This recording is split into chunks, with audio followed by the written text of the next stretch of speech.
Right, so we have, I already have a code completed for this task, but I'll also try and type this today, right? I think someone has completed step 8, right? So who completed step 8?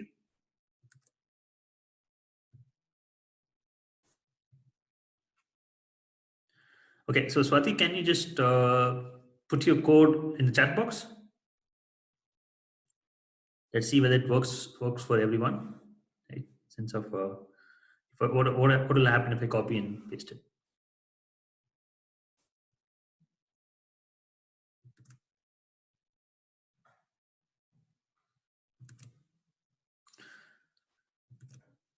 Okay, all right. So I'll just copy the code from Swati, and let's try with this one. Okay, and also try to understand how things work. Right. Okay, so for this task, what we asked is like we wanted to just pick only the country. Okay, so I hope the share is sorry, the screen is visible and is shared. And this task required us to pick only country and quantity variable for this task, and choose the countries that starts with letter A and C, and find the country that has highest mean quantity sold, and produce a bar chart to compare mean quantity sold across countries. Additionally, we wanted to learn to improve aesthetics of the graph, and we saw a few pieces of it, and Ellen also introduced how to change the axis element for this particular session, in this particular session. Okay, okay, this is a code from Swati, and just copy it and paste it here. And she extracts data from the shopping final data set that we created, which does not have much of the columns. And she selected country and quantity, which is a very good thing. And later on, she grouped all the data, especially the quantity data, by country. And she got the mean score for country, it's like using mean quantity. And she used to filter here, right? Which is a bit tricky, right? So what happens is that now there are two ways approach, right? So she computed means quantity for every single country, and then she just selected the country which has which has which starts with the letter C and A, right? But basically, what happens is that initially I just asked you to just filter only the countries with A and C. So the filter command can go on top, right? It can be placed here, this part. So what happens here is that so the data set will become smaller or leaner in this when I apply the filter in the first place, right? But when I apply the filter in the last place, and the system will undergo a lot of different computations for every single country, and it works with a large data set, and then it works with and then it filters down a few data set that it is needed for us, right? And she used a structure starts command, and where she fetches information like um, uh, uh, the country that starts with C and A, right? And I had a different approach, right? So I'll also copy the code from here and then paste it. And in the sense, it talks about another command called a structure detect, right? But I would say like Swati's code is a bit more cleaner compared to me. Okay. Right. So you can see that what I did is like I applied filter command earlier so that the large data set that I have will be, it will get filtered down to a few countries data set. So the subset of the data will be leaner in this case when I apply the filter command earlier.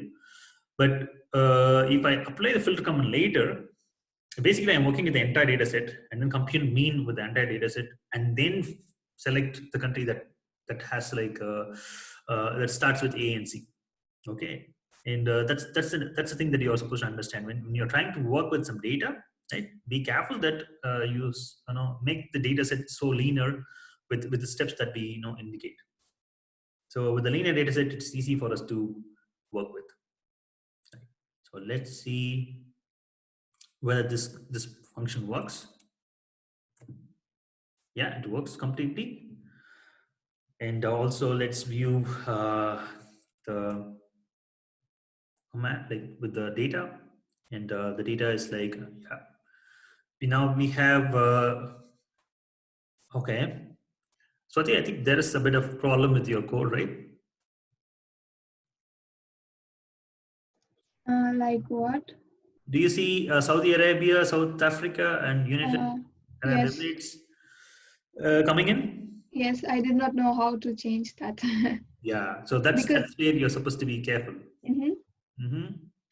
But let's see what happens in my case, right? So when I apply structure detect and I select only the letter, well, for example, say if I just remove without this hat symbol, right? If I just execute that, it will automatically fetch all the countries that has A. A in it as well as C in it, Mm. right? So basically, I indicate no, indicate dplyr saying that just only fetch with the hat symbol. I indicate just only fetch the country that has letter A at the starting point with the structure detect, right? But this is also fine, but I'm not really sure why it is not working. But because I did not really check or think about structure starts. Um, Maybe we can try and see, try and see and work out with that one later on, right? So like let's rectify the code later on, but have a look into the data frame that I created. Okay, let's execute that one and let's view task underscore. So now, if you look at my data frame, also the subset that I created, it basically only has the countries that starts with A and starts with C.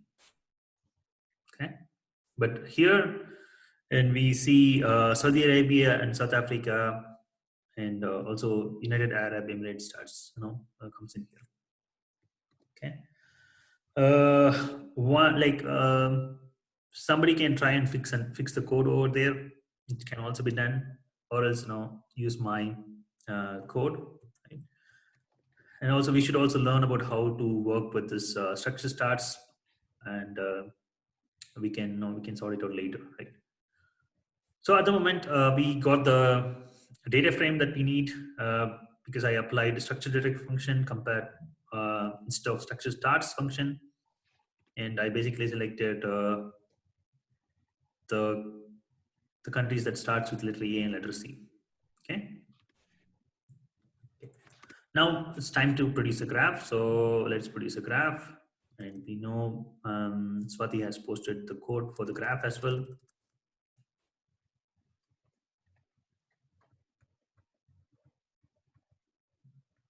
Because Saudi Arabia has A, yeah, it works in terms of like maybe it has a space and it takes Saudi Arabia, and also UAE starts with U, and for example, the United Arab Emirates. Okay, let's go to this one, and then also fetches A from there, and that's the reason. That's a hunch even I'm getting in.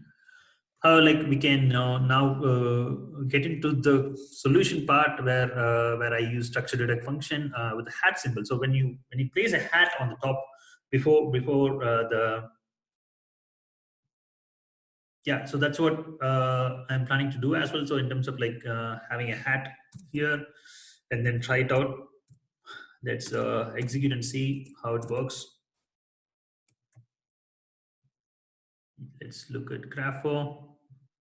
Yeah, it's clean now. So as people, as Anirudh said clearly, it works well when you place a hat before it. Okay. So this is one kind of new learning, that if you have a hat symbol in front of your letter and basically fetches only the first value. I think this information is available in this blog where Sebastian talks about how you can basically select only country or like only based on the first letter of any data. Okay, so let's try to plot a graph for this one, and let's have a look at Swati's code. Okay, so ggplot.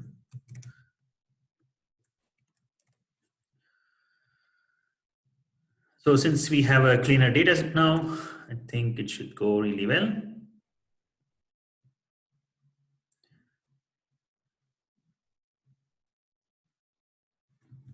Okay. It's trying to work with the data. And I would recommend you all to complete the code in your system. And my R is getting into trouble, so probably I would recommend you to work with your system and then complete the code.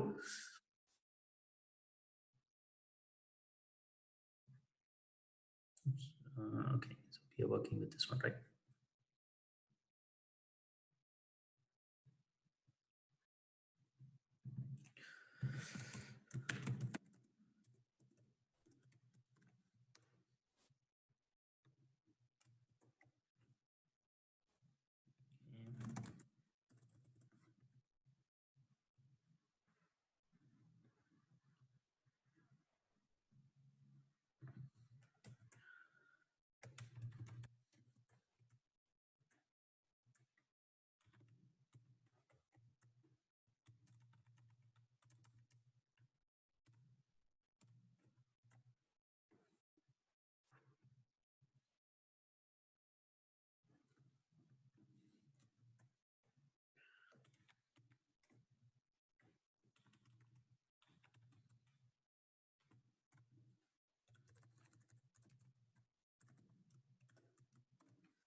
So did everyone complete the code, and are you able to get the graph?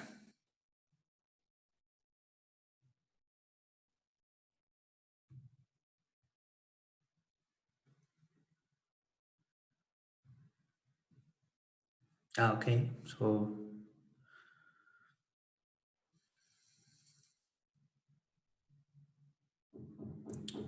let me work with my earlier code for the solution that I created.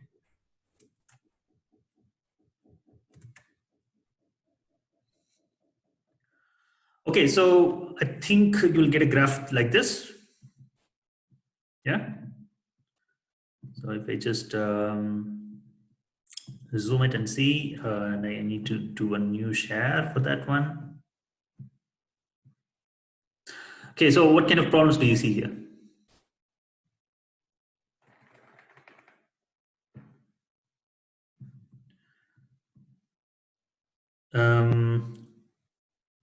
So what's the problem with the graph? The graph looks really good. Yeah, it has different colors. It looks like a rainbow. I'm happy that I achieved to produce a graph. Yeah. So the name of the country is overlapped. So what should I do? Is like I'm supposed to fix that one, right? And in order to fix that one, I need to use try a chord flip. One possibility is that you can try a chord flip. Imagine I can easily store the plot in P, right? So, and I can add one more. For example, say in my case, if you look at, for example, I think I need to share the screen as well again. Okay. If you look at the code here, so what I did is like I created a plot and I stored stored the plot to P. And with the P information that I have, like the plot that I earlier have, I can basically apply a chord flip command and then get the graph again. This looks really neat and also quite comparable, and it gives me good information about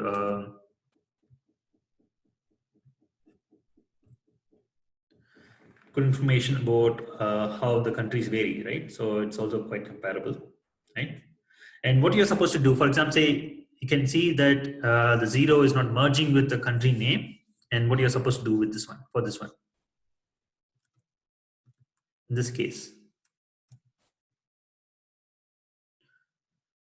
or it's a code. I think we learned that one in the last class, right? So there, when you want to plot a graph, when you feel like the axis, like when the bars are not merging with the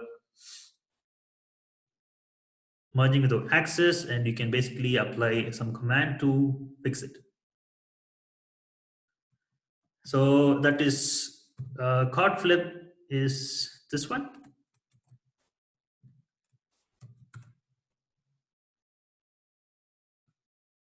Try this command around. I think that should work.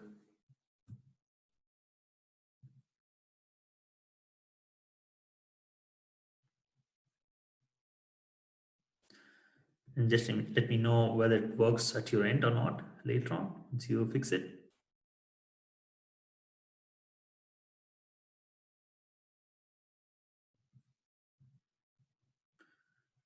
Yeah, it works now. Very good, right? Okay, so the question now is like, I think we earlier learned how to, for example, say the graph, what we see here, and the graph basically does not the values does not really merge with the axis. That's a y-axis, right? And we learned something in the class, in the earlier class. Maybe go back to your earlier sessions and then try to find the command that is required to fix it. Or if not, just let me know. If we haven't seen that one, just let me know that we have not really looked into it. Yeah.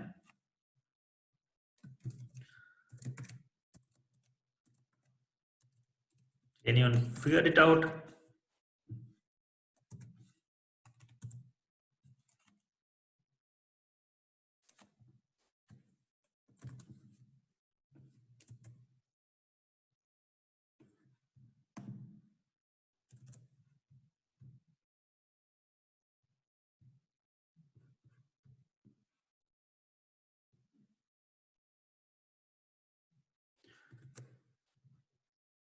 Not really.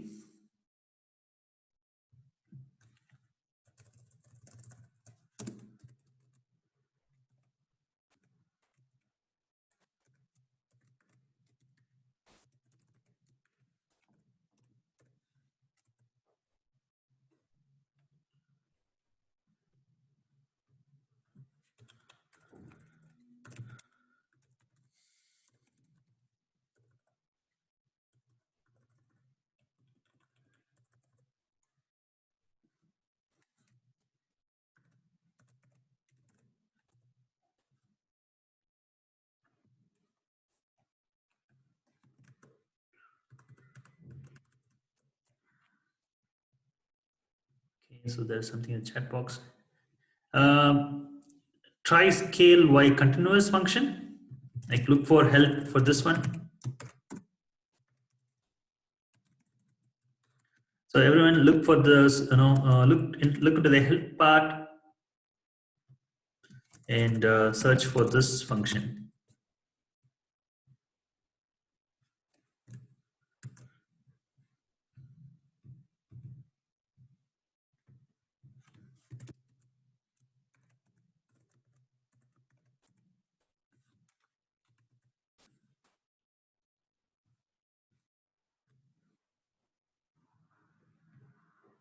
Okay.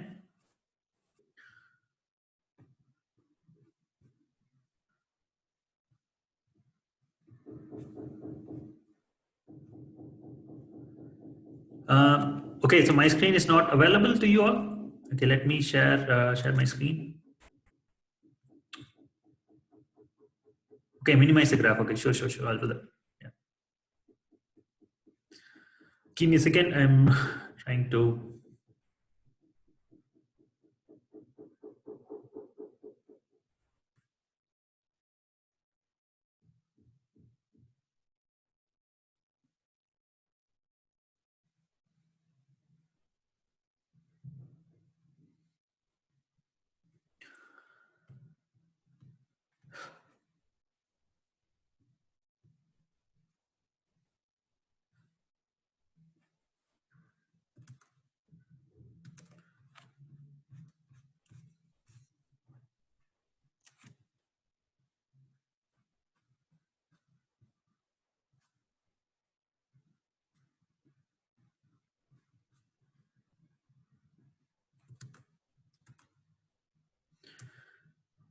Okay, so now let me go back.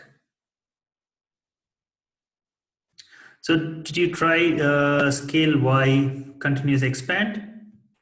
And did that fix your code, Anirudh? So let's apply your code and see.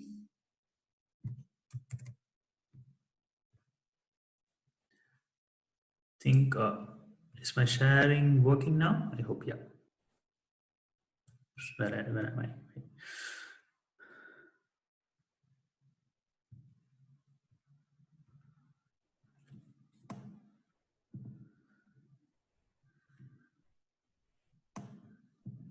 Too bad we work.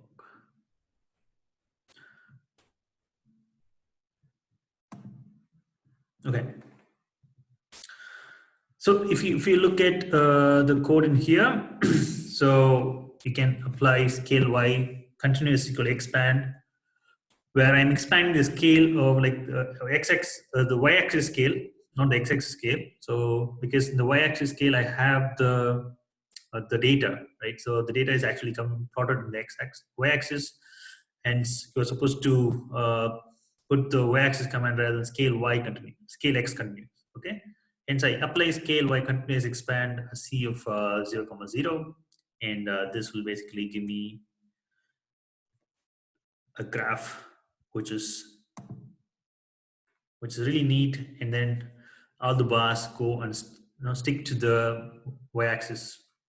Okay. What like will this work? Like will the scale y continuous work even without the chord flip? That's another question, right? So we are supposed to understand whether that works or not. That should also work. Why? Because uh, the reason being, and you are supposed to basically you're basically changing the y-axis data, not the x-axis data. Hence, this code will also work, right? Okay, right. So one thing that you're supposed to understand is that the data comes from the y-axis. Also, it's getting plotted from from the y-axis, right? So the mean quantity is in the y-axis. So whenever you want to change anything in the data, and then refer to that axis, not the x-axis. The x-axis in this case we have the categories, right? So in the case we have the country name. Hence, the data is not coming in from the x-axis. Hence, whenever you want to modify something, and you're supposed to use the scale on the place where the data is. In this case, we have the data in the y-axis, and we apply scale y continuous command, not the scale x continuous command. Okay, right. And still there is some problem, right? So in terms of if I don't use the chord flip and this graph is messy, imagine your manager asks you that I don't want you to use chord flip, but I just want to have the names neat and clear. And I added a few more information. I tried to change. Okay, so the theme axis.text.y, where I said the y, if the data is chord flipped, and then you can change the element text. This is new to you today. Okay, let me explain a bit about it. Imagine, let me open up a new. I'll show you a new document. Okay, so let's see. So it's the same thing that we plotted earlier, and does not really have any of the adjustment that we wanted to have, right? And here there is no so legend is equal to false. That's another problem. Say false, and that fixes the legend is going off.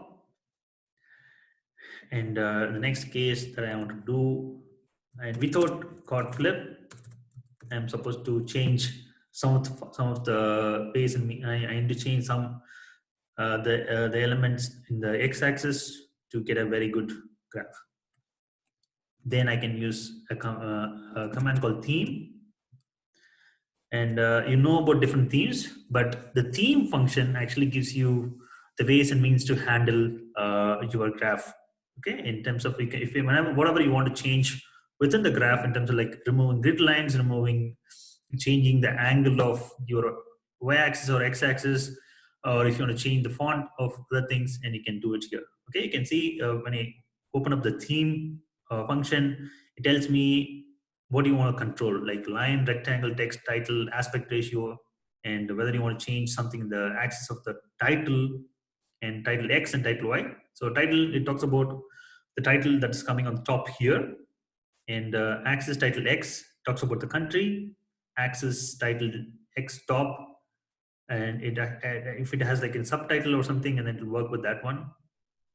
But and similarly, it has multiple options. Okay, and this is where, and whenever you want to change anything that is there in the graph, and you are supposed to use the theme function. Okay. Now we are supposed to work with the axis title, the axis text, okay, of X, axis dot text dot X, and then axis text element.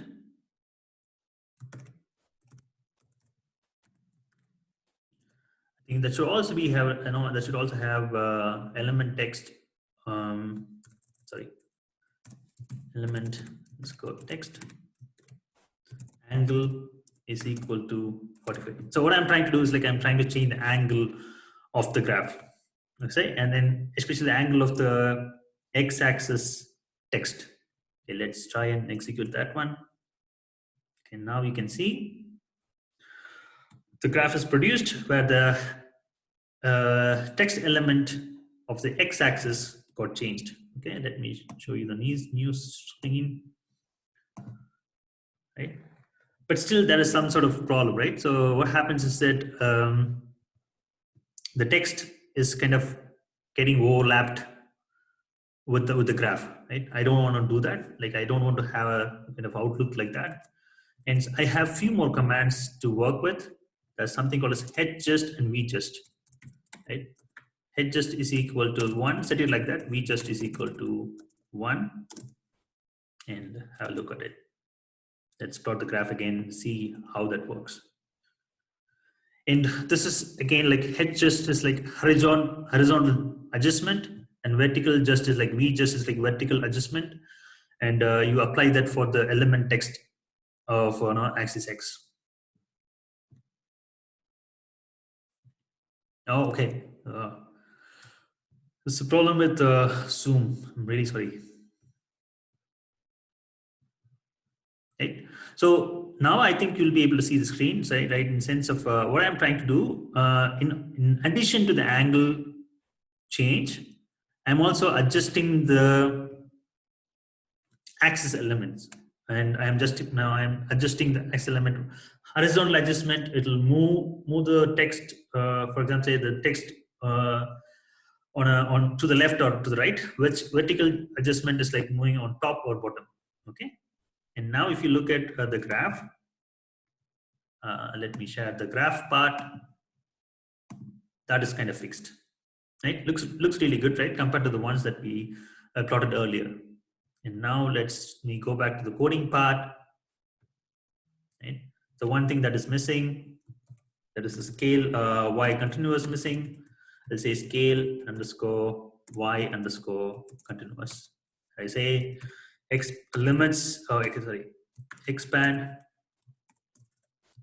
is equal to 0, 0. Since I set the y-axis data to the 0, right? Oh, sorry. Is there any mistake?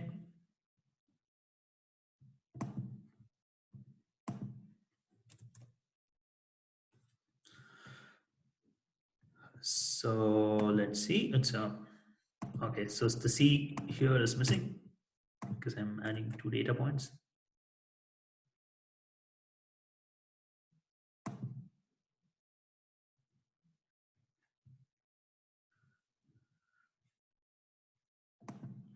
Right. So when it produces a graph, now you'll have a graph which is kind of neat and aesthetically good. Right? So give it a try in your system. And let me show the results here.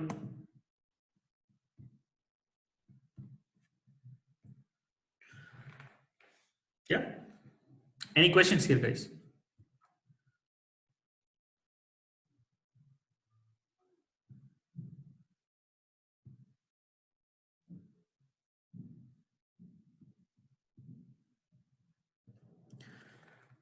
Any questions at the moment?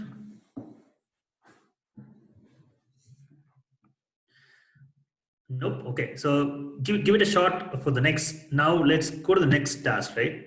Yeah, give it a try, Arun. We'll wait, and let me share a new screen. And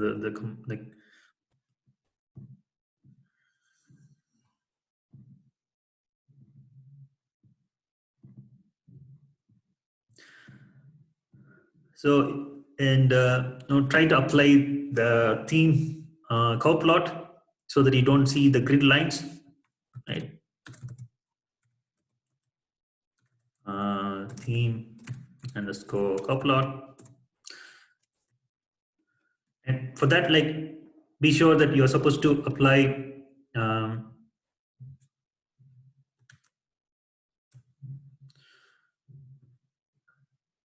Okay, so the theme coplot is messing up my graph again because theme plot.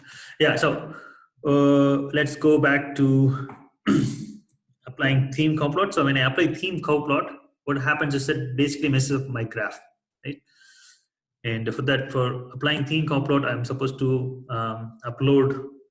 I was like, I need to call in coplot package into my environment. I think you should do it as well, right? And when I apply that one, that basically messes up my entire graph. Right? And I think we have even more better way to handle that one instead of cowplot. And I can use the same theme function. And here in the theme function, I'm saying panel grid dot major and keep it blank. Say the element is blank. And panel grid dot minor, that's the minor part of my panel grid, and panel background and axis line, and I'm giving this axis line as black. Okay, let's try and apply this one here and see how that goes. Okay, so now you get similar results that you achieve normally with the curve plot, but a better one. Okay, and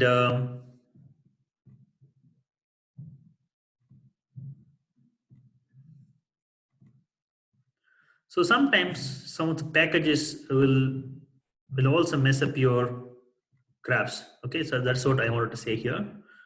And if that messes up, and you need to go on the hard way to complete your portions. Okay, imagine that you don't have any problems with your x-axis, y-axis, and basically apply theme cowplot and complete your task.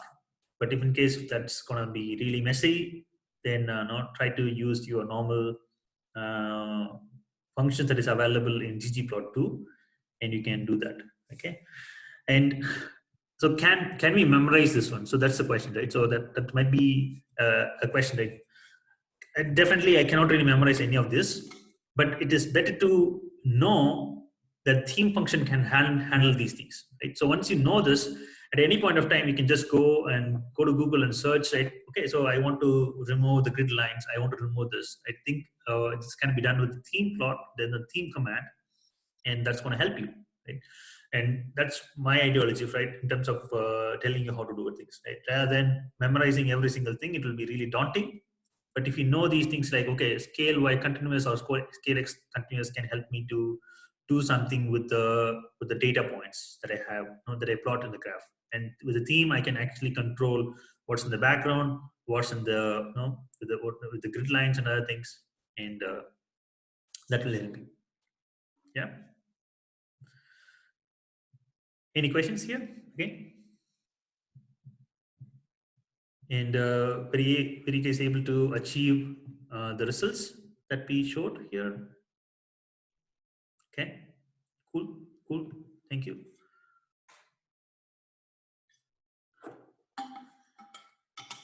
Okay. Thanks, Naveen. Okay. Good. Okay. How far you're like? Are you all feeling comfortable now with ggplot and the dplyr? I hope so.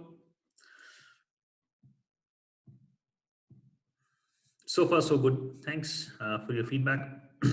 Okay. With whatever we covered already, and try to complete this step number 9.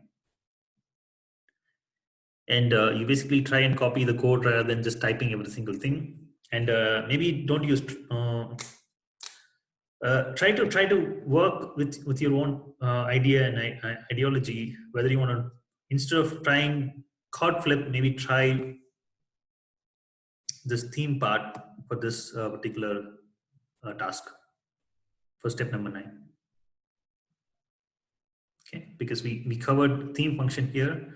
Hence, don't try chord flip. Okay, let me look at my screen. Okay, so look at my screen and then work. Basically, don't try this one, and also don't try cow plot, and try to use theme function and complete the task. Okay, and what we are trying to see, the task is like which region has highest mean sales, and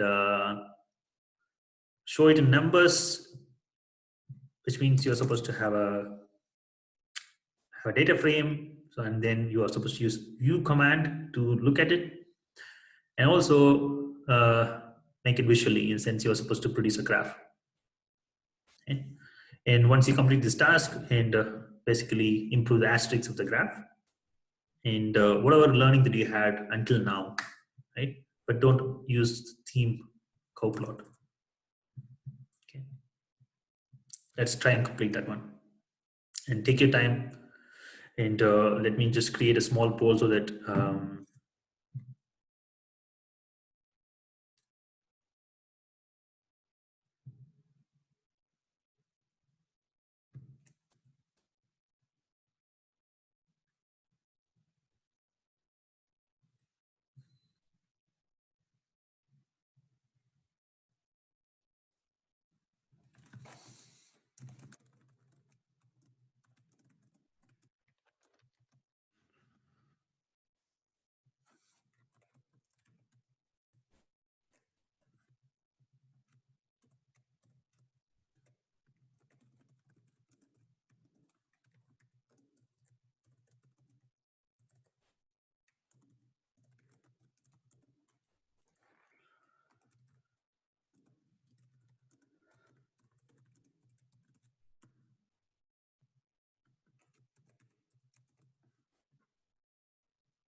so once you complete it, you can just answer the poll so that I can understand whether you have done, whether you're done or not.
Okay, one person has completed, which is good to know.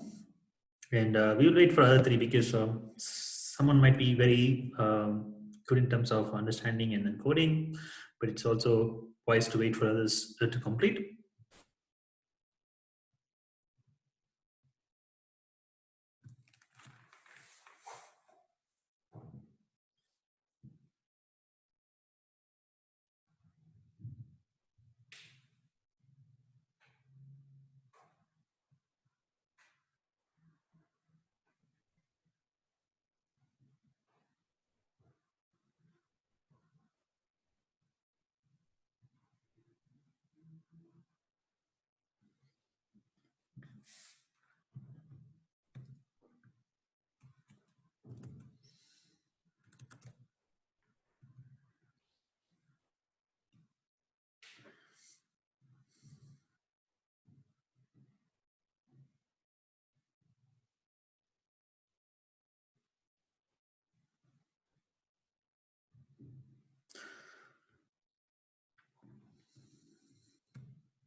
Did we cover about stack bar chart in the class?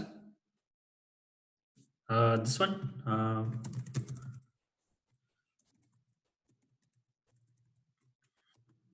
Did we cover this one in the class?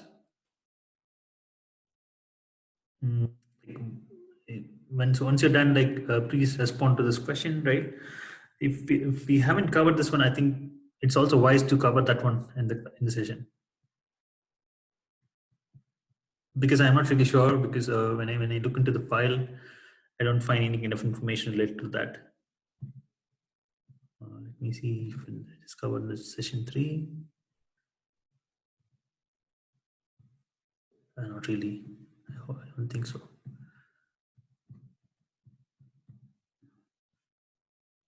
Okay. Okay. Let's wait for other people. Maybe if they have some information, they might share it. Thanks for your feedback, Anirudh.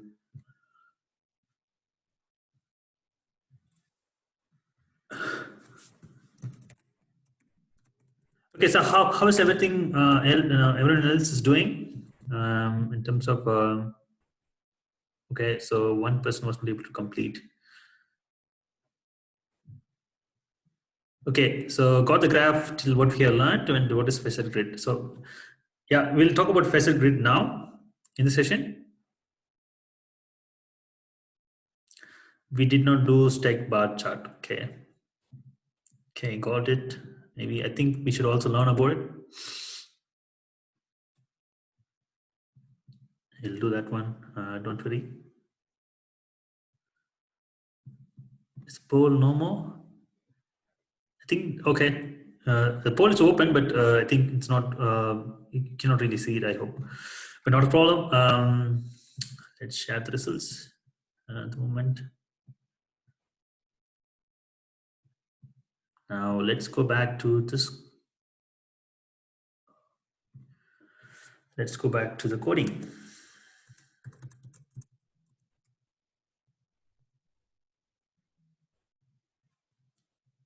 Okay. So I need to find the means. Like, can anyone post the code here?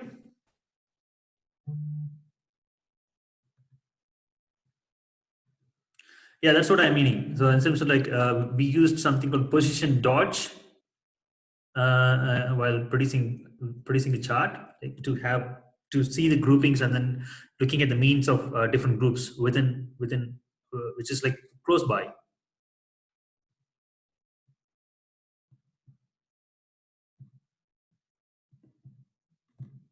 Okay. Can anyone share the code? Like if you're confident, like when you are finished with that one. Okay, let's see what Harun has done it.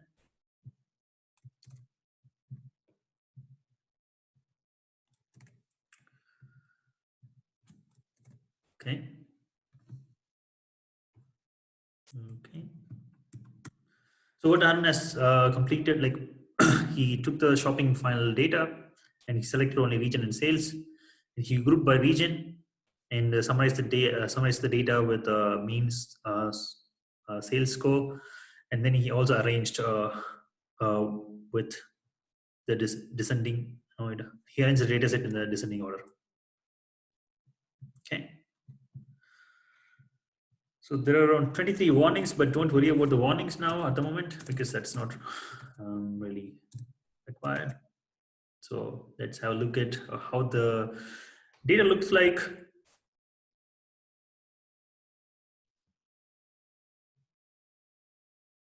Okay.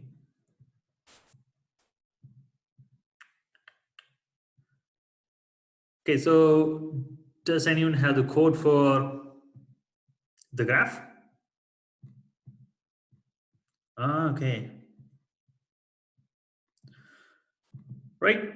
So there's a problem with the data, right? So we cannot really get some information out of, like we don't get the mean sales. Is that the same thing that everyone encounters? The same problem that you're encountering? Yes. Okay. So which means we have a problem that is called as missing data. So what happens is that when you're calculating mean, if there is no value in some part of your data, that will be normally recognized as. No, this sales thing we have dollar and this comma sign something this string, right? So how we can calculate the mean? Not just give me a second. I'll have a look at your. I posted the code. The check this history is coming with this code.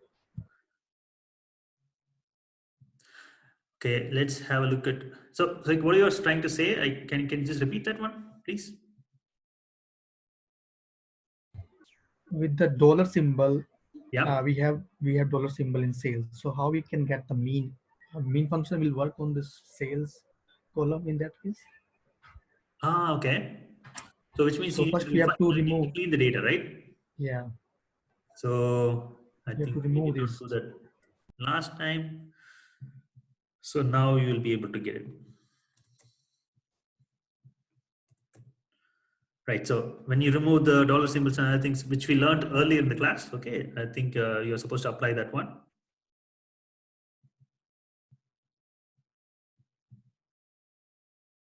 Okay. Now you're able to see it.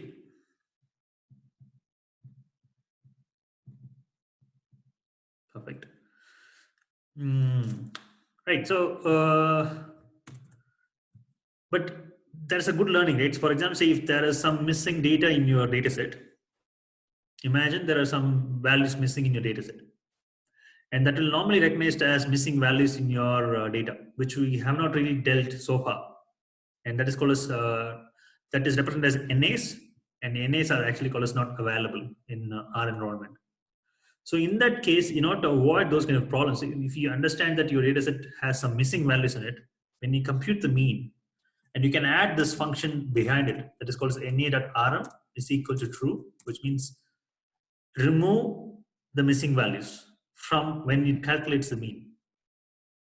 Okay, I normally add that into my coding. Why? Because I don't want to take a risk of like computing first and then looking at the mess and then trying to correct it.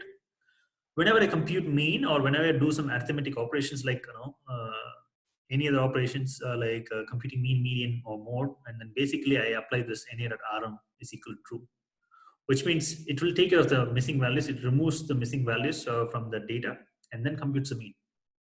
And that's a good way to approach coding. But we haven't really we haven't really looked into missing values so far. And since we encountered this trouble, I think that's the right time to introduce you to the concept of missing values. Okay, and enya.rm is one way to handle it, and there is also something called as is.na.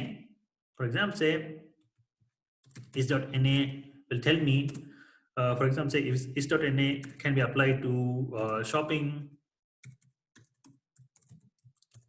underscore final and sales. Okay. So when I apply this, it basically creates it's a logical function now. Okay. So when I say is.na, it says it tries to find whether that particular vector has NAs in it, and it's a logical function, right? And mostly it says false, and I'll have to look into the, yeah, if I applied structure function on it, and it'll basically say whether it has missing values or not. Okay, if that is something true, and then I'll basically have two levels. Say structure is.na sales.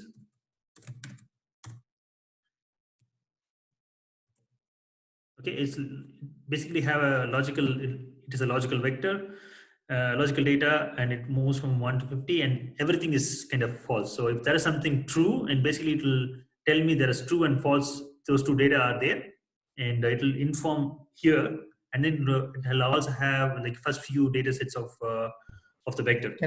Can we check to remove that value from the CSV? Sorry? Can we check it how it is giving a result? Yeah, you want to check it in your side? Okay, I will check it because Like, it's like I'm it's not giving getting dot. No, I want to check like it is saying only false, false, and dot. So Yeah. if it is So true, so it is imagine coming like in the it has a front. true value in it. Imagine it has a true value in it. What will happen is that this will, it after the logic, and one is to it says one is to 50 51,000, right? And then it will say there are two different data, just like true and false. And later on, it will say, it will show some data points that is there in the vector. Okay.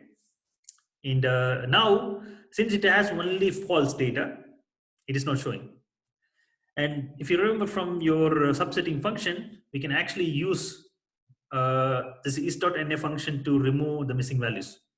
When you apply filter command, we can do that. Okay. And maybe next week I'll try to find a data set which has kind of messy data, which has missing values, it has like a kind of anomalies in it. Then we can work with the data so that you'll understand, okay, how to remove missing values, because there are different other functions to to handle missing data. Imagine I just want to apply, I just want to remove the missing values from the entire data set. And there is a function called as init.omit. If I do that for shopping underscore final, it basically removes all the missing values. Like especially, it will remove the entire row. If there is a missing value in one part of the column, it removes the entire observation. Okay, and we will learn that with some kind of sort of messy data next week. Okay, so at the moment, let's produce a graph for it. So ggplot graph underscore py, and the AES of region should be there in the x-axis, and mean underscore sales in the y-axis, and then add geom bar. I think, yeah, because we have one categorical data and one continuous data, and geom bar would be the right kind of approach. And you say stat is equal to identity because we are dealing with the continuous data on the y-axis. And if you're just taking only one variable and you're trying to apply a bar chart with a count, and you're supposed to use stat is equal to count. Okay, let's produce the chart first. Okay, now I told you that imagine that you want to fill with some colors. Let me see, at least if I get a yeah, so you can basically change the color here with the fill command. So you can see the graph is changing now with the whatever color I want. Let's say violet and pink. So you can play with the graphics and you can change the color of the bar. And also you can say with the asterisk function, you can also fill with the region, and it can also be done. And now still again, there are problems with the graph in terms of like how it is shown.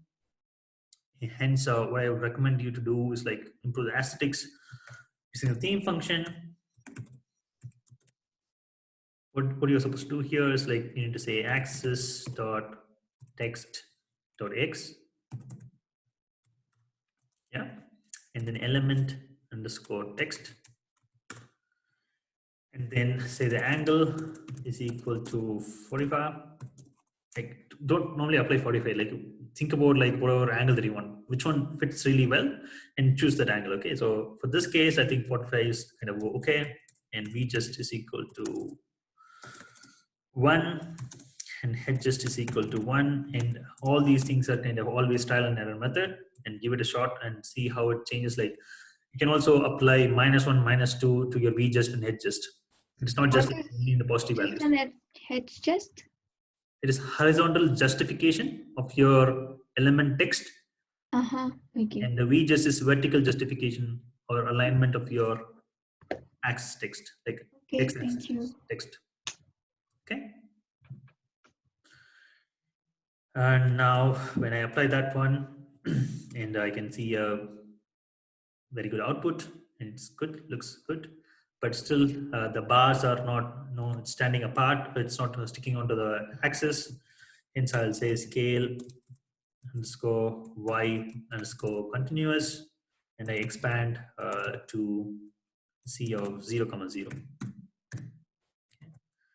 And now when I plot it, now it should look really good. And then I can also apply the theme function and basically copy the code from the top. I think we have it here. Okay. So use that one to give everything as a blank, and that will help you to modify your graph. So it'll be really good to see that one. Maybe let's plot it as black, and that will look good for me. Let's have a look at the graph part. Let's zoom it and see.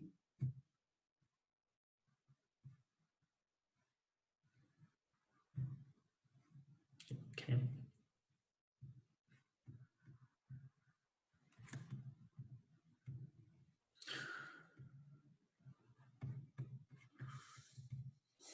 So it looks good, right? With the graph that we produced.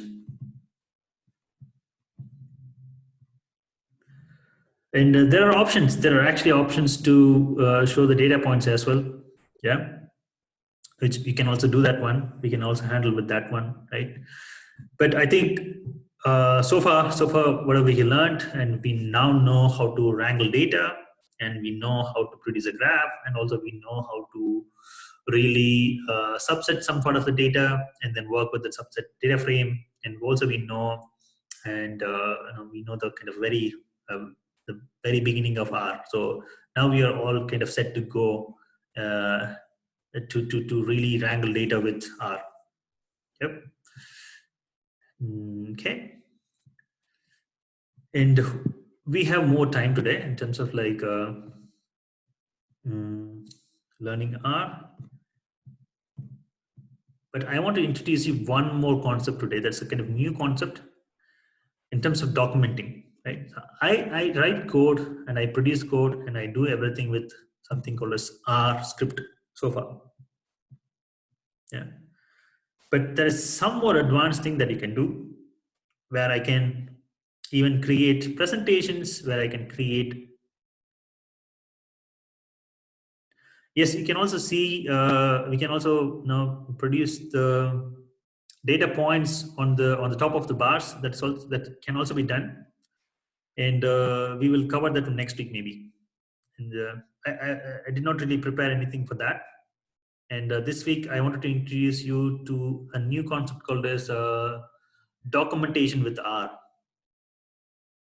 Okay, I will try to explain that one a bit today, and then I'll leave it there.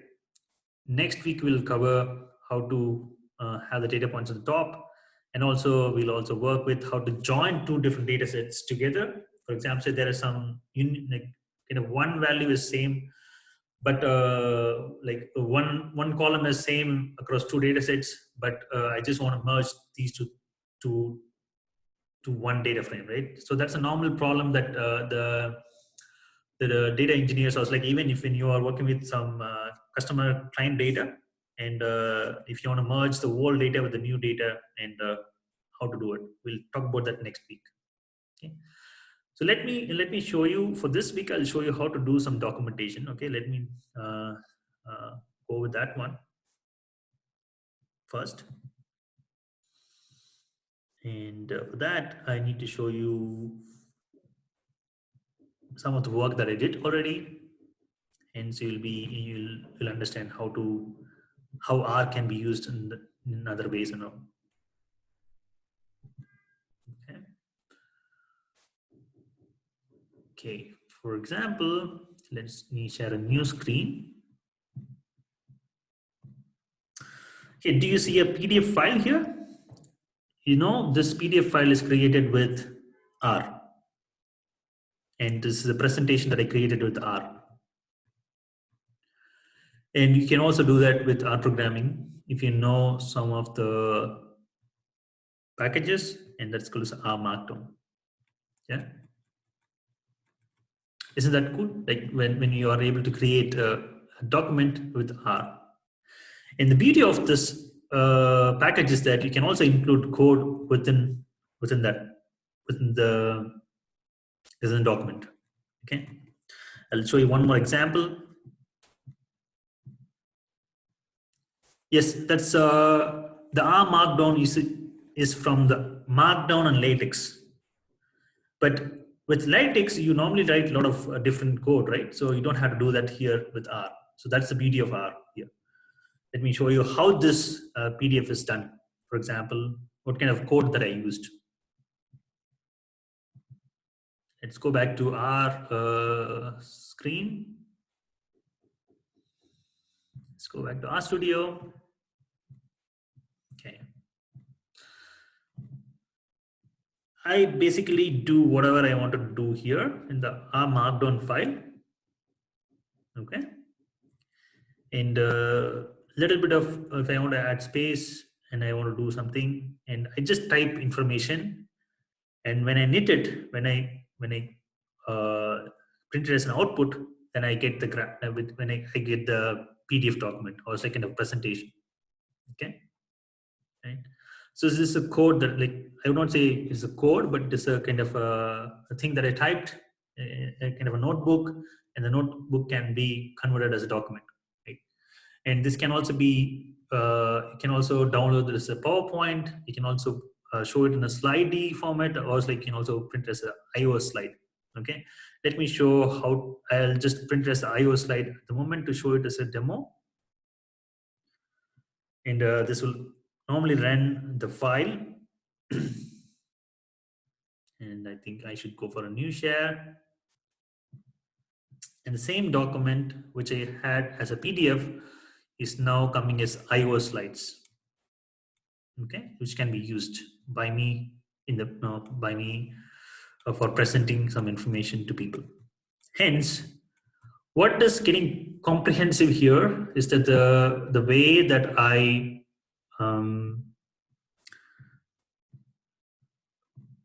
work with R is changing, and also the way that I make documents is all changing. So what happens is that you write something, you also do some sort of graphs or something within one space, and you put it as a document altogether. Yeah. Okay. So what am I supposed to do in order to produce these kind of document? And for that, you need to install two packages.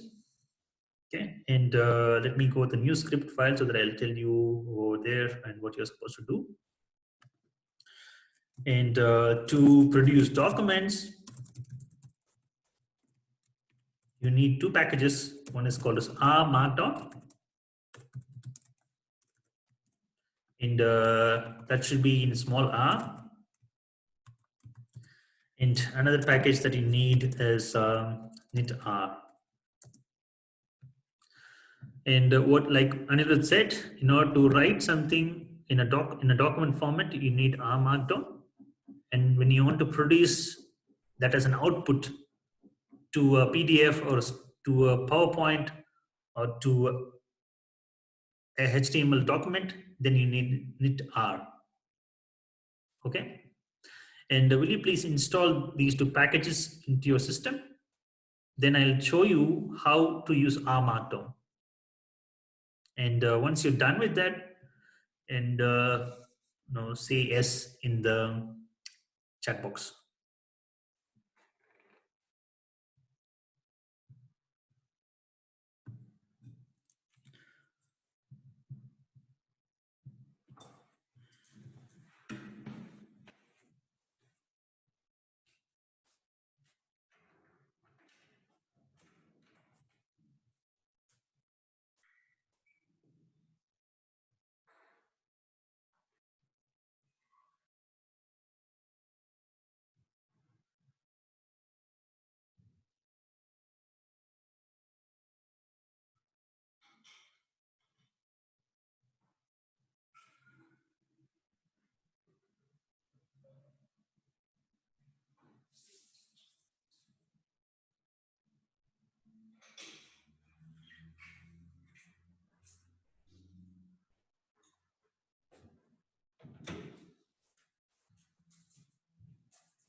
Okay.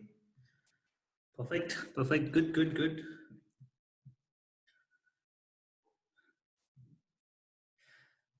And now, once you are done with it, are you able to, when you look at click file and you say new file, and do you see Rmarkdown? Like Arun and Anirudhan, and are you able to see this one? Yes, good. so let's wait for other people to do it, and once they are ready, and then we can get into that. Okay. Perfect. Perfect. Swati, are you done?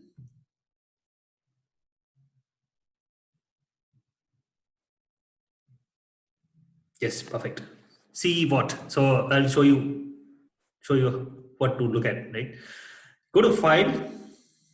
Right, and go to new file. The new file, you will see something called as Rmarkdown. Okay, and you click that Rmarkdown, and it'll ask you whether you want to create a presentation or document or a shiny or a template from some template that it has already, right? Let's try to produce some document. In this case, you can also see there are 3 different formats. You can also create Word documents with R. You can also create a PDF document with R, and also you can get a HTML. Okay, right? And also you can see in the format, it says like the recommended format for authoring is HTML. However, you can also switch to PDF or Word output anytime, which means it is kind of customizable. When you change the format, when you're trying to knit the document, and you can basically change the format. Okay, let's go with the kind of default HTML document at the moment, right? And also I would like to introduce you, like I would also tell you that when to produce PDF documents, and you need MikTeX on Windows, right? And for the MacBook, and you need MacTeX. And this is where the latex documents comes in, right? So you're supposed to have that one. Here. And this is software, and you're supposed to download that one, and then install it in your system. And once that is done, and basically you can also produce a PDF document. Okay, let's give a name to it, like test, for example, say for online class demonstration, and I click OK. And do you see something here? Yeah. And do you also see something called a knit button on the top? If you click knit button, it'll ask you to save it, right? Just save it in a place wherever you want to save it. Let's put it as for demo in my case, and I'm saving it over there, and then I'm knitting it. When I knit it, if the code, everything is ready, and basically runs it, but now it says that there is no file or no in the directory, which means I'm supposed to put this file in the kind of working directory. Okay. Hence, let's look for, let's close this file at the moment, go back.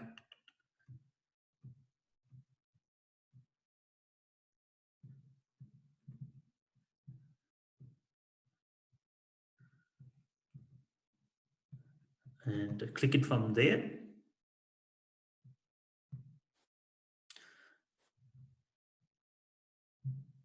Okay, it's not working. At my end, I think probably it should work in your end. Is it working at your end? Are you able to knit it?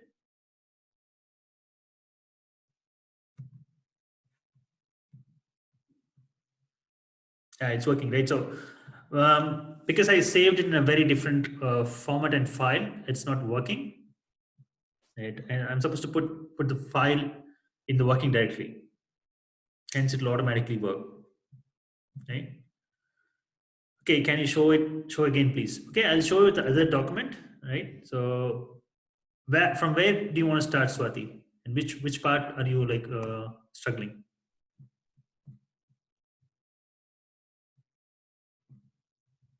Knitting. Okay, I'll do that. Right. For example, say, let me go for a new share. In this case, I have another document which has like all the files and specifications within it. Sorry.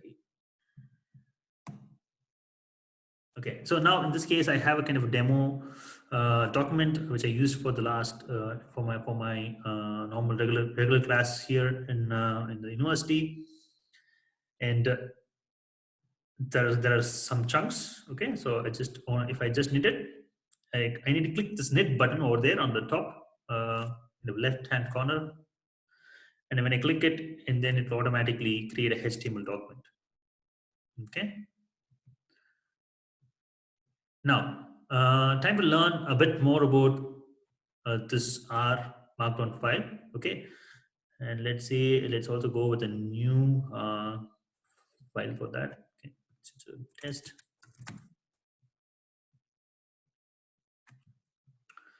See, this is the thing that you will be able to see when you are looking at the R Markdown for the first time. Okay, so this says this is a R Markdown file, and this is a kind of a format that you can use for authoring with HTML or MS Word and other things. Okay, and it also tells you click the knit button to generate content as well as output with this R Markdown.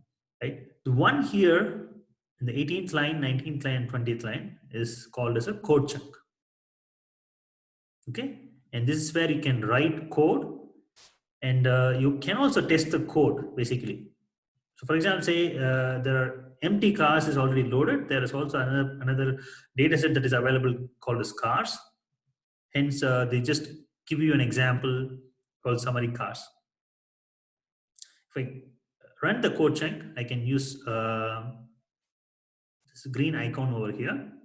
When I click it, it creates an output for the data set that I have. Okay. And similarly, you can also include plots within your R Markdown document. If you look at including plots, that's the next part that it says plot pressure. And I click that one and it produces a plot. So these are examples that they have already. Okay. And this code chunk is also customizable. For example, say when I knit this document, like when I knitted demo week 1, imagine that I'm going to knit it again. Right? What happens is that it creates a new HTML file. In the HTML file, you can see the code chunk is there and the code is also here. So I'm adding 2 numbers and also the output is there. Right? What if I want to remove the code? So can we plot this shopping final graphs into this document? Yes, you can do it. Right? For the next week, what we'll do, we will work with our Markdown document rather than working with the R script. Okay, that should be easy, I hope. Compared to the R script file, this is far more advanced, and it is also easy in terms of documenting stuff. Right. Let's go back to the class now. In sense of, you can see the instructions are given here. Right. And also the code is here and the output is here, right? Which means I have every single thing. Okay. Imagine I'm going to change a bit of code in R Studio. Let me go back to R Studio. Right. For example, say I'm going to load dplyr package. So to begin the document, if I want to have a header, I need to have 2 hash and then say introduction, and this one will become a header. Right? That's how we begin the document. And if you want to insert a code chunk, right? So to add some code chunk, you can basically go to insert. In this case, it allows you to insert R code. And if you want to work with Python, and you can also work with Python. But there are some sort of, you need some additional package to work with Python. But that can be done as well. So you don't have to rely on Anaconda later on. Yeah. So you can basically insert Python or SQL or Stan or Bash. Like, these are the things that it helps you. Okay. Let's insert the R code, right? When R code is inserted and it says R over here, so it is identifying itself as R code. And also you can name the code chunk. Imagine I want to name it as a kind of introduction to Rmarkdown. And now why I'm naming it, whenever I name it, you can see the changes here. So if you want to know, if you want to navigate faster to the code chunks, and if you name it properly, and that will help you to identify the code chunk. So this is the header, right? And this is the code chunk name, and it says it's chunk, and it has the name of introduction to Rmarkdown, and it is easy for me to navigate, which I cannot do with the R script file, right? The R script file, it's really cumbersome to navigate and see where my code are, like what I'm trying to do. Pretty difficult, right? But here it's easy for me to identify where my code is. Okay, some kind of feedback. How to open this menu? Okay, this menu. If you look at the bottom here, is it visible over there in your screen? Right? If you go to a new document as well, look, let me show you a new document. You can see there is by default you'll get this one, right? Chunk 2 cars. If I click that one, it will show you what are the chunks that you have.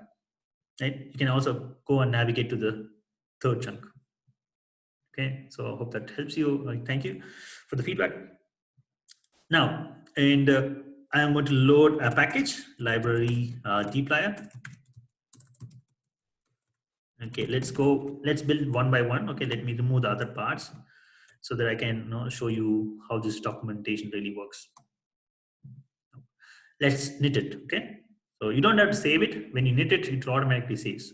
So that's another benefit. I knit it.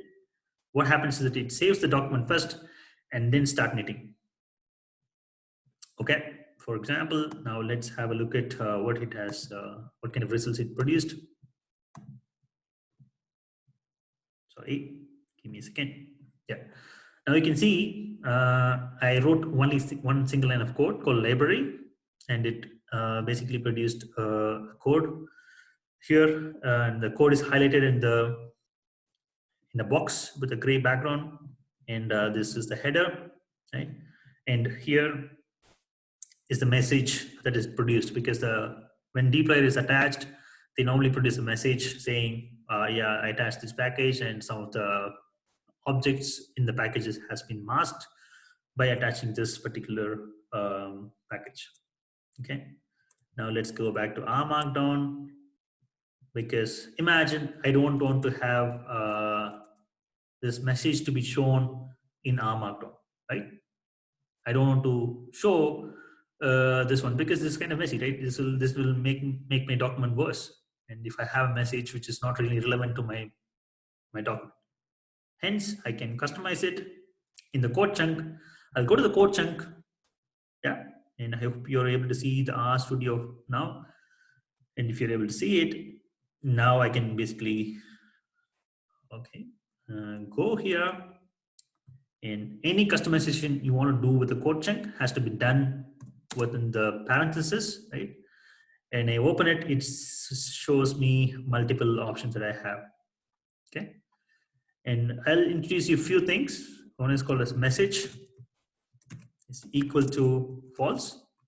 I'm setting that as false. Hence, this message that produced by loading the document will not be produced. Okay. Let's knit it again. And I will also recommend you to try in your system as well. Let's have a new screen popped up. Now you can see there's no message. Okay, so that's how it is done, right? Quite simple. So I say message is equal to false, and then the messages are not showing up. Okay, and similarly, what if I want to do some sort of like coding? I don't want the code to be displayed in the document. Imagine, let's go back to the Rmarkdown, sorry, the RStudio, and do some sort of stuff. For example, let's add 2 numbers. Okay, or like let's create a sequence. Create sequence of 2 numbers. Like let's produce 2 vectors. Right? Okay, I type that one, so it's a header now. This is another header. At the moment, there is no code chunk, and I'm going to insert one code chunk with R, right? And say sequence underscore 1 is equal to, say, 1 is to 10, and sequence underscore 2 is equal to 11 is to 20. Now I'm also putting a plot, sequence underscore 1 comma sequence underscore 2. Okay, and then I'm knitting it. Okay, let's knit it. And what you can see, you can let's say kind of let's name it as test so that it's identifiable. And what will happen now when I knit it? It should basically produce a plot within my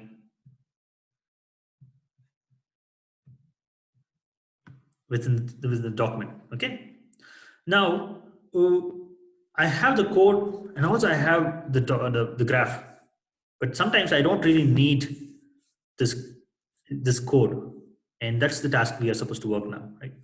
Let's get introduced to that. I go and basically modify the code in the R Markdown, like the code chunk. I say echo is equal to false.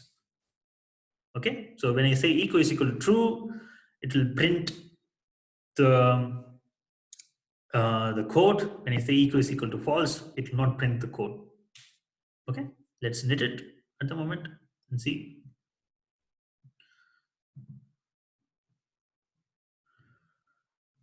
Right, so now you have a new HTML file which just has header and then, and not the code, but the plot.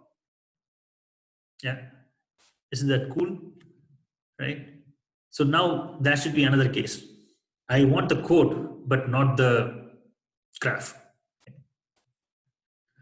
In this case, let's go back to RStudio. I can say echo is equal to true, which means because I want the code to be there, and eval is equal to false. Yep. And I just need it because eval is equal to false says don't evaluate that particular code chunk. It will not run the code chunk. Okay. If you look at the output here, now you can see you have the code but not the graph. Yeah. So these are three basic important things that you can do with Rmarkdown. Okay. And there are multiple other things where you can also, for example, say when you want to, if you look at different options, there's like collapse, comment, and other things within this particular framework. Like you can also have like error not to be shown, and you can also align this figure to center or left or right, and you can also give a caption to the figure, and whether you want to keep the figure or not, and there are a lot of other things that you can do with this particular Rmarkdown, right? And imagine that there is another case where I just want to knit it as a PDF document, right?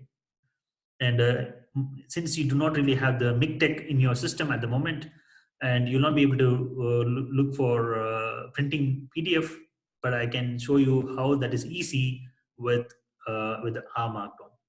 Yeah, I go to knit here and drop it down. When I pull the menu down, and I can see there are 3 options where I can print this document as. Right. Let's have the plot and other things in, so that let's have plot in, but and also the code in, and let's print it. Code screen not shown. I mean, your HTML page. Sorry. Sorry. This is I think that now it's shown, right? Yes. Yeah. So now at the moment, right? So I changed the code to be shown as well as the evaluation, but no evaluation of the code has to be done, and it should also be shown. And now I basically go to knit and I pull down the menu, and I can see there are different options to print this document. I can produce this document as a Word document or PDF. I think you'll not be able to see it because you should install MikTeX in your system. Okay. Let me print it as a Word document. Maybe it's available to you in your system, right? And I'm producing a Word document. And what happens is that it will normally show you the Word document it is produced, right? If it is not showing to you, right, it should be available in your working file, working directory, right?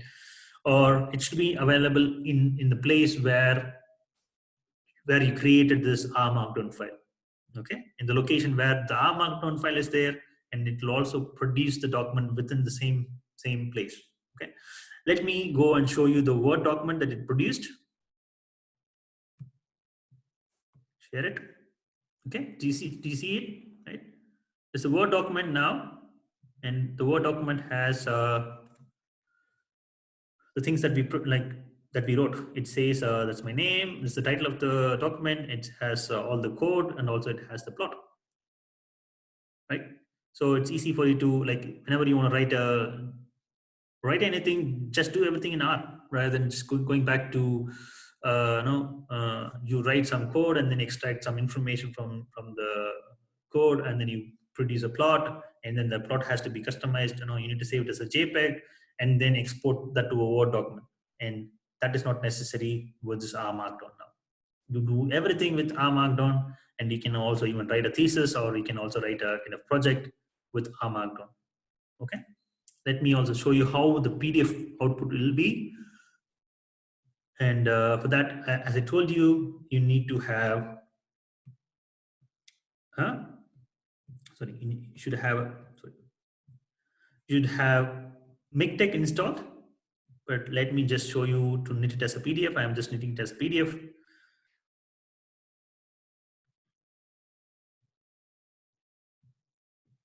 Okay, so it produced a document now in my system. Let me share that one. I hope you're able to see the document now in your system.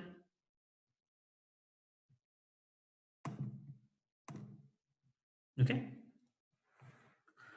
So this is a PDF document now, right? So it has the name, whatever thing that it wrote in the Word document, it's also available as a PDF document now. Yes, perfect, right? So that's how you can work with Rmarkdown. In sense of like getting your hands dirty with Rmarkdown is quite easy. It's not cumbersome. Okay. And imagine that you want to apply some set of customization to your document overall. For example, say in all the places you want to avoid printing the code, and also you want to just have the output in the plot that you produce, rather than just going and changing in each and every code chunk. You can basically set the code chunk in the first place. And this R setup, if you look at the line 13, 14, 50, if it is shown, yeah, that's shown here. And this is the place where you can set up your code chunk. Okay, imagine I'm going to remove these customization here in this part. Okay, so that I don't want to mess up with the entire thing, right? So the code chunk will be just named and then left it like that. Here I can just go and say echo is equal to true, where I just want the code, and eval is equal to true as well. I just want the output, but I say message is equal to false. Okay. And once I set this one, if I just print as a HTML document, and whatever I apply here in the code chunk, like when I set it in the first place, and that will be applied to all the code chunk, right? Instead of changing every single thing in each and every chunk, but I can basically set it in one chunk on the top, and that will allow me to modify every single code chunk. Okay, but still, imagine that when I set it here, and let me go for a new share of RStudio, right? Even though I set information here, if I want to modify that one, if I want to override that one, and I can do that here. Let's say I want to show the message of the dplyr package installed or not. Okay, and let's knit it again and see what kind of output we are getting. And now let's go back to this output. Now you can see this output has the message in it, right? So that's how you can create documents. Okay, and it's not that it doesn't stop over there. As I told you, you can also create PowerPoint presentations, and also you can create PDF documents and other things. Many people even write book with Rmarkdown, and I can share you some of the books that they. There's some free R books that was written in the Markdown version, and they have uploaded it in the open forum. And I'll share one such book into your Skype chat. You can have a look at it, right? Any questions here in terms of in the R Markdown part?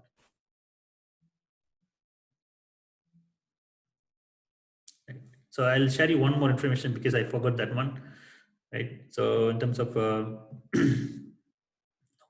fine, thanks for the feedback. Right, so here you can see when I run the code chunk here, it basically runs and produces the output in the console sometimes, or in the, it sometimes produces, imagine that if I write something here, it produces the output within the R Markdown document, right? However, like if I don't want this output to be produced within the R Markdown document, I can go and change it. Okay, how can I change it? I can go to the small screw icon here. If I click it, I can see multiple other options available for me in running the code chunk. And you can see the chunk output inline and change that to chunk output in the console. It asks you to remove or keep the output. You can remove the output if you want, or you can also keep the output. And now when I run the code chunk, let's minimize this one, right? So when I run the code chunk here, the plot will be produced in the plot pane, and the code will be run. The code will run here in the console pane. So you don't have to worry about like getting. Imagine that you have a kind of huge data set, and then you are working with that, and you don't want the output to be produced within the R Markdown document, and you can just go and change it here. Okay. And also, and this is the run button. The run button, you can run the current chunk, or if you have multiple chunks that you want to run, like imagine if I'm here and I want to run all the chunks above, and I can go and click here. And you have multiple chunks below this particular code chunk, then you can also run that one with run all the chunks below. Or if you want to run all the chunks, you can run all the chunks here. Okay. And also you can use this Rmarkdown to produce presentations. I think I showed you one small example, and that's also possible. And there are like a lot of other templates available, and you can see let me show you the screen of the presentation that I created. And this is actually produced with Rmarkdown document. Okay, and I can also show you the code that I used. But the format of writing might change a bit in terms of like how you work with Rmarkdown. For example, in this case, it's quite similar to how you write your. It's quite similar to how you write your Rmarkdown. And if I want to insert a code, I can also insert somewhere. And when I put a backtick on top of any letters, it basically writes it as a code. Okay, and if you look at the output for that one, okay, so have a look at this one now. You can see whatever that is highlighted as the backtick, and that will be shown as a kind of a similar to R code font, right? So people, when they read and they can understand, okay, this is something that is involved with our programming language, and because the ggplot2 package is from R, but using ggplot2 package, like package is not really relevant to the programming language, right? But these things are relevant to the programming language. Then for that, what I normally do is like I highlight that with a backtick, hence that will be shown clearly to them, right? And yep, so that's it for the day. I hope now you're kind of comfortable in terms of using ggplot2 package, and also you're comfortable with using R for multiple purpose. At the moment, like you can also wrangle the data, and you can also produce graph, and also you can do some more extra things like documentation, right? In the next week, I'll focus on joining data. If I have two data frames, and how to join it, and also having a document that is like you can basically if you have a wider format of data, and how to make it as a long format, and from long format how to make it as a wider format. And I think that is really important, because sometimes when I do data analysis, I wanted to change most of the data frames to wide to long and long to wide, and that helped me to kind of do some computations easier, right? It's quite similar to pivoting in your your Excel document. Okay, so which can also be done with R, and we can have a look at it later on. Any questions, guys, in terms of this week's session? I could not really spend much time in terms of preparing for the session due to some work, but I think I tried to introduce some of the things that that we discussed last week, and also try to introduce a bit of Rmarkdown, so that that will be helpful for your future documentation purpose. And next week, I'll try to use the Rmarkdown document. I will send the Rmarkdown document to you, so that you can just run and see how the Rmarkdown is also working. Any other questions? Any questions in terms of Rmarkdown?